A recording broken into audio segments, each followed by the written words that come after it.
Social মিডিয়ায় হইচই, কান ধরে উঠবোস, বনগাঁর চিত্র। এসআইআর শুরু হয়ে গেছে, আতঙ্ক শুরু হয়ে গেছে, আত্মহত্যার সংখ্যাও দিন দিন বাড়ছে।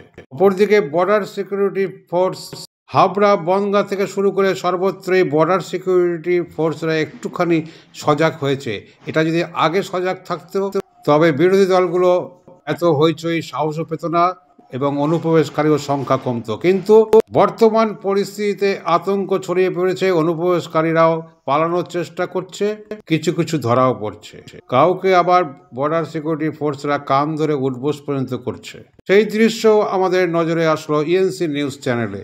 আমরা একটু অন্যরকম দু চোখ দিয়ে দেখি। যদিও বা এই ভিডিওর দৃশ্য আমরা যাচাই করে দেখিনি, যা করবেন স্থানীয় প্রশাসন।